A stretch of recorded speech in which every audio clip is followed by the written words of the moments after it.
I'm honored to see you, Eivor.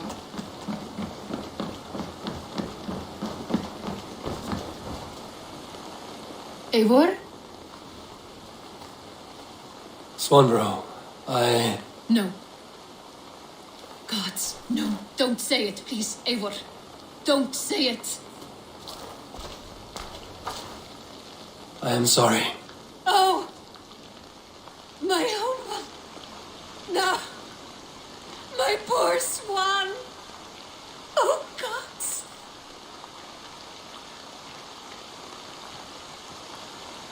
He fought bravely and turned the tide to secure victory. Your dear Hunwald died a hero and will be so remembered. Oh, gods. I know he would have fainted to hear such praise from your lips. Thank you, Eivor. Thank you. He walks among warriors now. Yes. The lucky man. I imagine he does. I know words are poor salve for a wounded heart. I will leave you to mourn, and know that we are here for you, always, should you need us.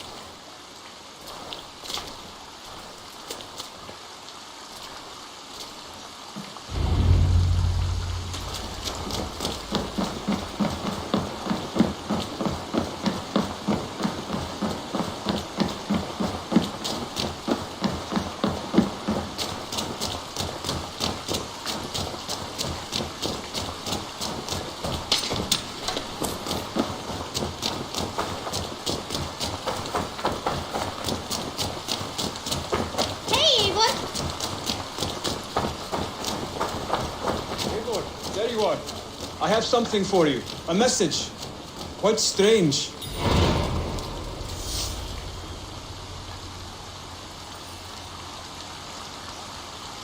Something for me. What is it? A letter requesting your presence in the southwest. A village called Athelney. Nothing strange about a summons for me, is there? It is not the recipient I find strange. It is the sender. The letter is signed a poor fellow soldier of Christ. Ah, our mysterious partner. For a short time, I hoped it might be Basim feeding us the names of these targets. He seemed the most likely man, for a time. Only one way to discover the truth. Thank you, Hytham. I will take care of this.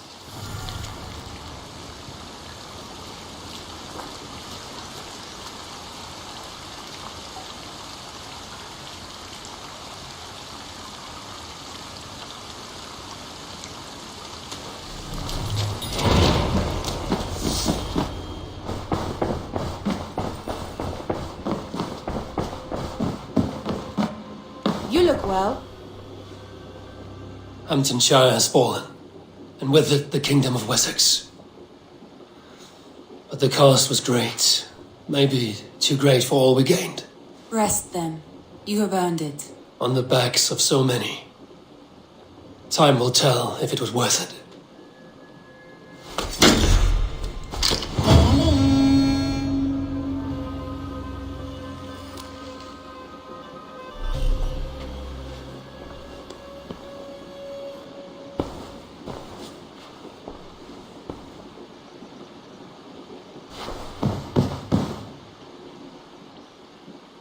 I want to see the Alliance.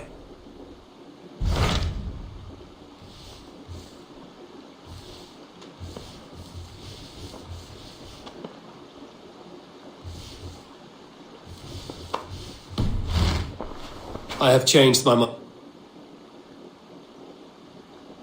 I should go.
To the Swan Road!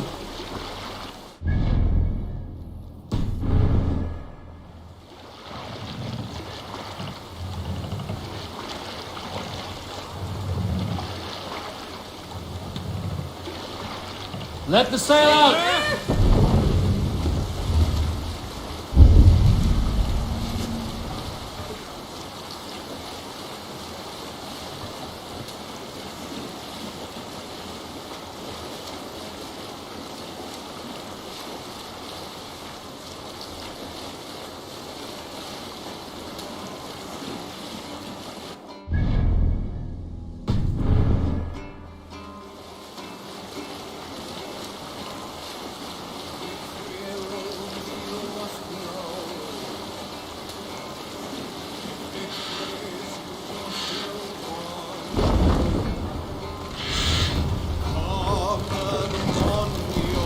Hush now. What do you think you're doing?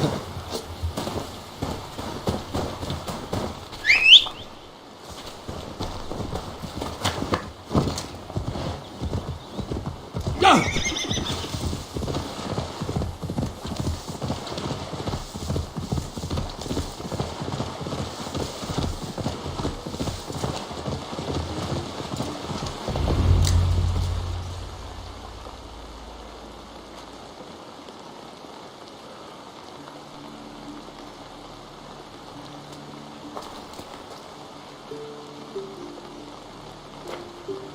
All right there?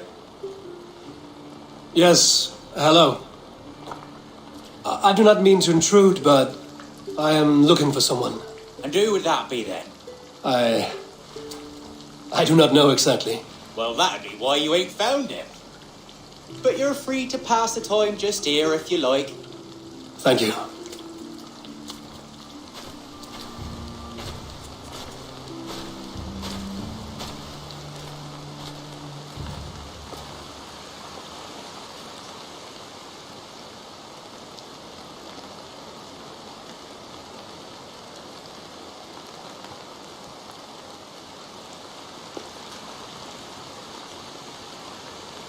These are soul cakes, love. Do you know soul cakes? I do, I enjoy them. They're small things, size of a lumpy fist, so they'll bake fast. Keep your eyes sharp. And the butter, do I baste them? No need, love. We'll leave the butter for meal time. I look forward to it. Right then. I'll leave you to this. If you need me, I'll be doing the washing up next door. Quite a step down from your former work, Lord. As their guest, I volunteer to help with the daily chores. They offer me a bed. I tend the cakes. Do they not feel strange giving orders to their king? Or do they know? That knowledge would benefit no one. I read your message. You went through a great deal of trouble to obscure yourself as this poor soldier of Christ. As I remember, you even sent yourself one of these letters in Winchester. A clever touch. The order wanted me dead. I had to be careful. You said you knew nothing about the order then, pled ignorance. But you knew everything. Their names, their schemes. Would you join me for a walk? You look well, Eivor. I am. The wars have ended, and my settlement thrives. The wars have not ended. You have simply stopped fighting. But men are brewing plots in mead halls and bedrooms. You will see. And how are you, Alfred? Getting used to the idea of being unremarkable? I am well. Better than I expected. In this exile, I have found a somewhat nourishing peace. Each morning, I am awakened by the sun and growling cormorants. I bathe in the chilly water of the marsh. I eat from shrubs and drink from buckets. It is a good life. Simple. Blessed. I've never been so far west. I find it quite peaceful here. Calming. I've traveled a long way to hear one name, Alfred. Who is the Orta's Grand Magister?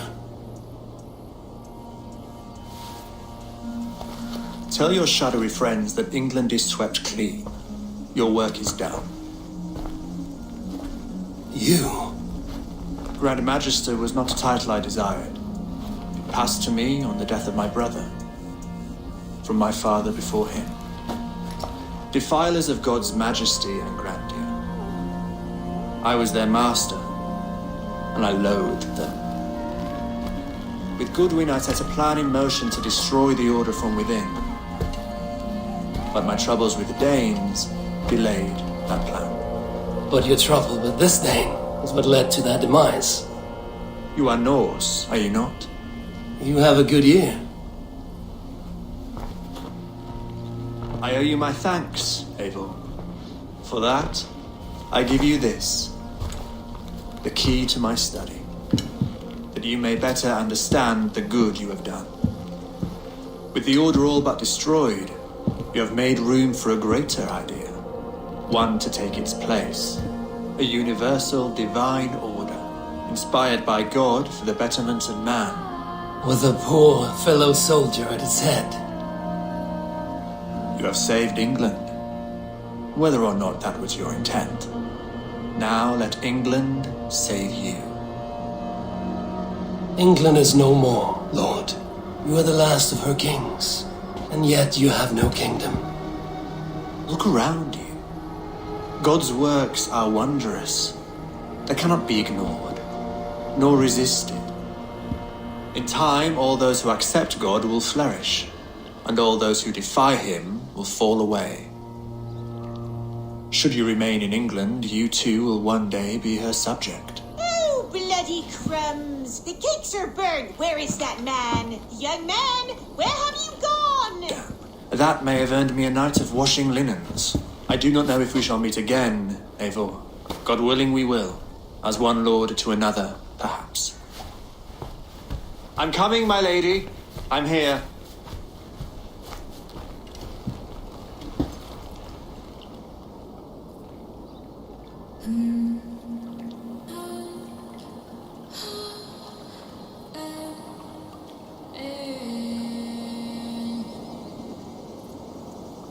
Alfred gave me a key to unlock his study. Somewhere in Winchester. Oh dear, look at them little balls of soot! Good lady, forgive me. I was lost in thought. No matter, just let him cool and we'll begin again. Direct me and I will obey.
Yeah!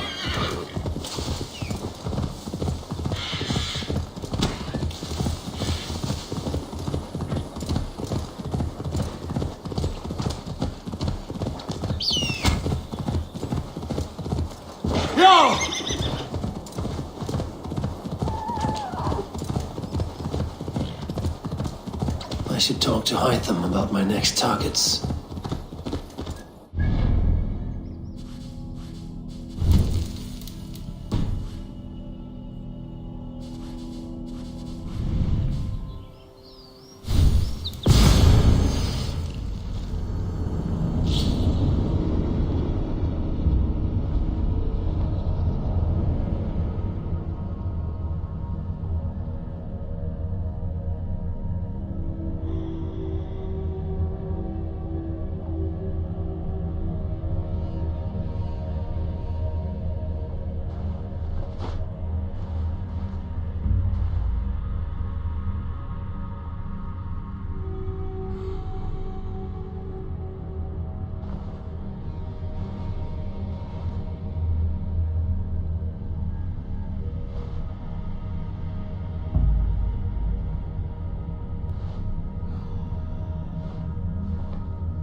Here you are, Hytham. The last of the Order's sigils. You will find King Alfred's among them. King Alfred? Did our poor fellow soldier lead you to his hiding place? He did, for they were one and the same. Our poor fellow soldier of Christ was the Grand Magister of the Order of the Ancients. He turned on his own order. Fascinating. Not turned so much as trampled. His devotion to Christ and what he calls a universal order set him against them from the start. With all sincerity, he loathed the title and the duty he had inherited and wished them destroyed. Wonderful. With his abdication, the last stronghold of the Order has been dismantled. All that remain are scraps here and there. And you, Eivor. Now that you have seen our enemy and you understand our cause, I wonder if you would join us. Become a hidden one. Was this your ultimate goal, Hytham? A trial by fire? It is a kind offer, but I do not believe we fight for quite the same cause. Your creed demands that you keep your triumphs hidden. I prefer my glory to be in plain view for all to see. If I taught you our creed, if you spent time with it, it could open your mind to another view. Another view is always welcome, but to live without celebrating one's glory and honor and achievements is not a life for me. But know this. I would give my life in a moment for those I love and who love me in return. All here. Including you, my friend. I understand you well, Eivor. Very well indeed.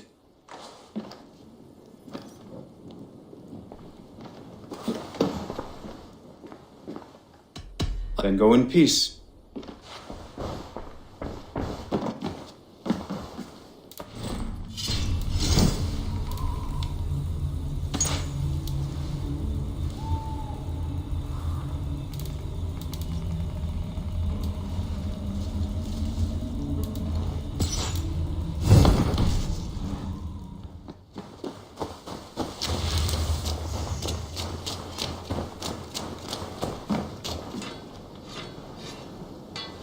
Eivor, good to see you. I am, did you want something, or? I was wondering. What's wrong? Bridget and I were thinking, with everything calming down the way it has, maybe you could find a spare moment and... You want to be married? Yes, to each other. Yes, I imagined. Gunnar, to see you so happy has been a pleasure. and to marry you would be an honor. Shall I put out a call to any friends abroad? I'll be honest, Eivor. I came here with a lot of you because nothing and no one kept me back there. The Raven clan is all the family I need, and Bridget too. From all she said, she's better off here than with those she calls kin. Just a couple of foundlings we are. Then let's not bother with tradition. If you have your bride and your blade, we will see you wed. As Jarl, I do it gladly.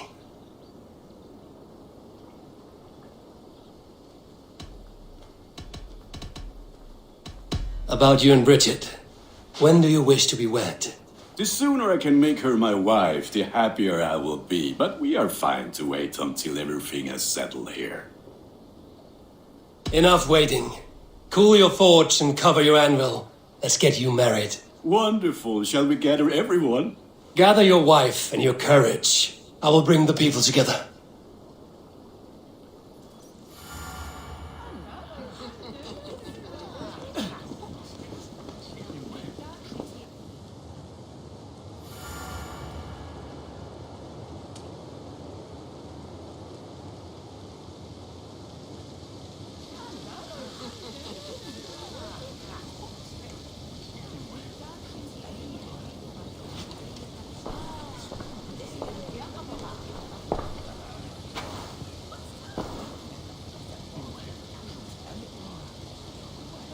I am honored to stand before you, Gunnar, Bridget, on this bountiful day, to celebrate the strength of your bond and to see you wed.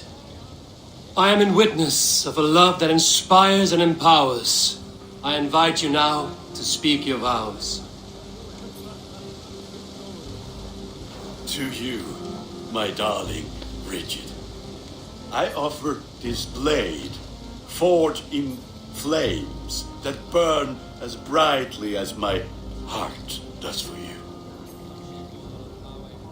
A blade as sharp as your wit, as glinting as your beauty. May it sing through the air as sweetly as your voice meets my ears. Dio, sé dwi dy caru ti gynnar.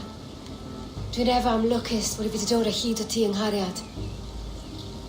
And I give you my sword and my promise that I will stand at your side forever. Hyd fi di breuddwydio am ffiwtio'n hun, a di sôn tawolwch yn hope a premonition. Ond dim mount o sgraen a foresight paratoi fi sweeping adventure meeting ti. Tiw'r enaid fel dim arall, a dyn as strong a bwra ti ci, ac fel as I fierce, mae'r calon yn hedfan dyr y ti. Such poetry, oh dear. You make me cry, my love. Let us hedfan efo'n gilydd, tra bywyd and beyond. I offer you this ring, and take yours in kind. I will wear it with pride and honor, warmed by the love of so perfect a lady. And I gwisgo fe fel calon, adoration a ffydd am byth. This is the greatest day of my life. Embrace me, my love.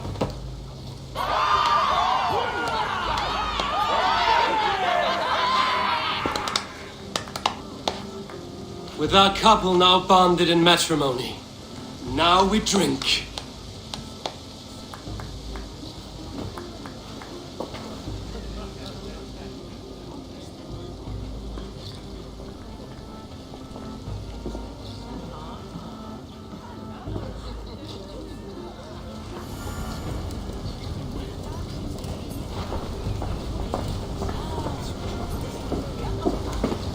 It is a strange feeling, brother.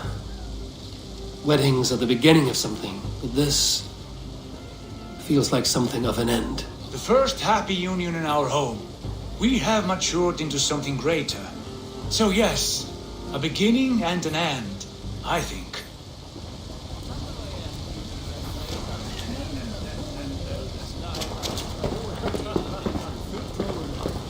And how are the marriage customs in your country, Hytham? Something like this? Like this in all the most important ways. There are smiles, cheers, and warm embraces. All that is needed, I think.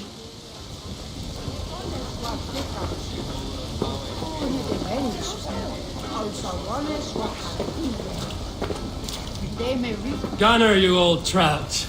You're a married man. Never thought I would see the day. Nor did I. And not for lack of trying. Richard, I gift you a formal welcome to our clan and our family.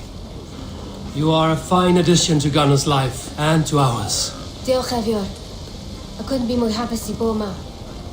Hoping now to wash and it keeps me so the years. Yes, of course. As I say, it is wonderful to have you.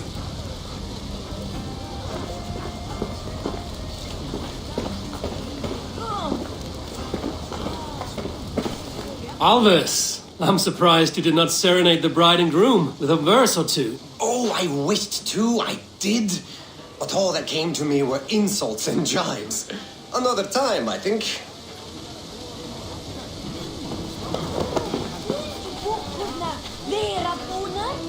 You've been among us for quite some time, Rita. Are you ready to settle? Make a home here? For a year or two, perhaps. But I am not the settling kind. I am a wanderer, always searching, never finding. Maybe one day.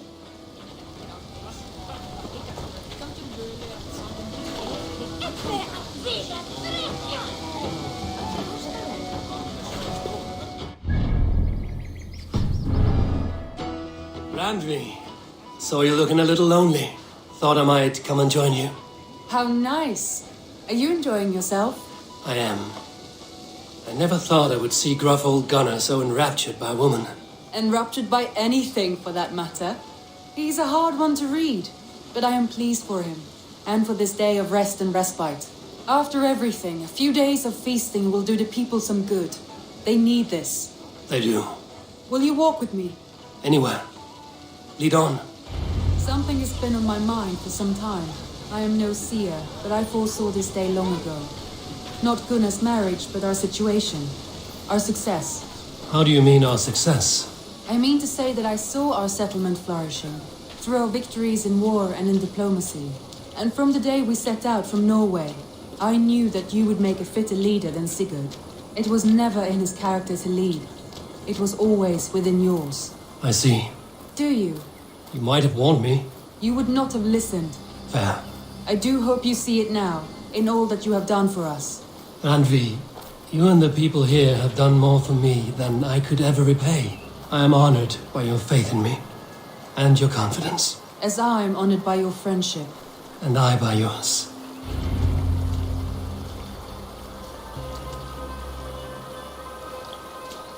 Eivor, I want you to know that Sigurd and I are...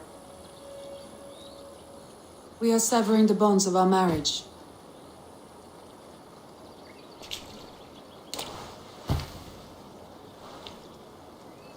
We share a love that is steadfast, and I have faith it will forever be so. But it is not the love of a wife and her husband. It was not an easy decision. But after we talked with honesty, we embraced more warmly than we have in a great while. I think we will be happy. I hope so. And I am pleased for you. I am pleased for myself. Sigurd's desires are bigger than any man or woman can offer. He longs for something more. And what about you? What are you looking for? I have all I need right here. With you. With our people.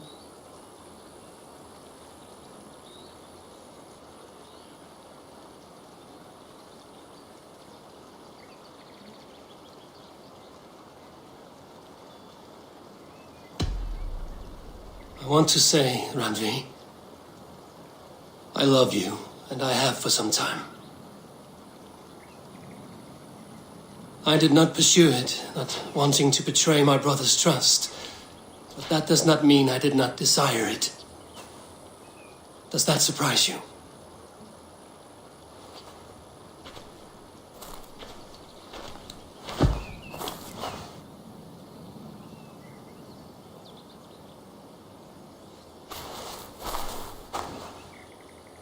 Gods, I worried you saw me as a woman starved for the affection of her husband, that it was loneliness driving me.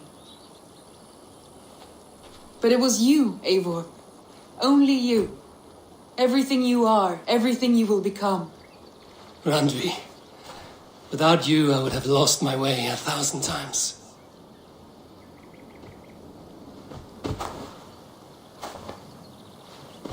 I never told him outright, but I doubt he will be surprised. I think he may have suspected it even, some time ago. If he suspected it, he never said anything. He is more observant than I often give him credit for. I believe he sees us as we are, and as we hope to be. We can wait to tell him. Give it a few days, when the feasting is over and everything is settled. Agreed. I have waited long enough for you, and you for me. What is another few days? The blink of an eye.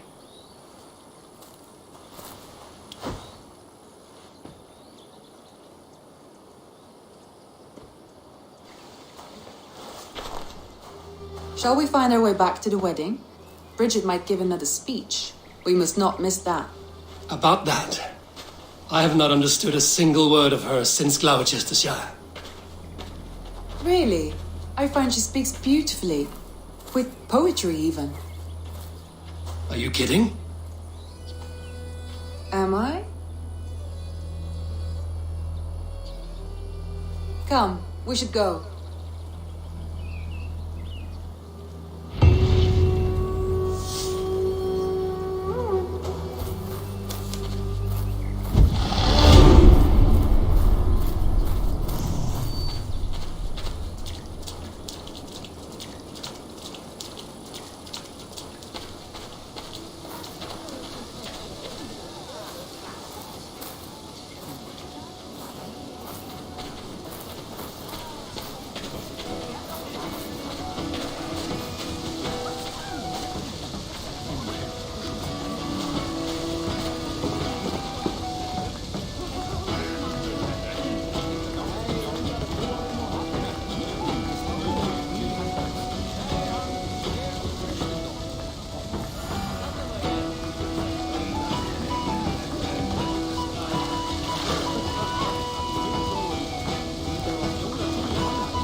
beautiful.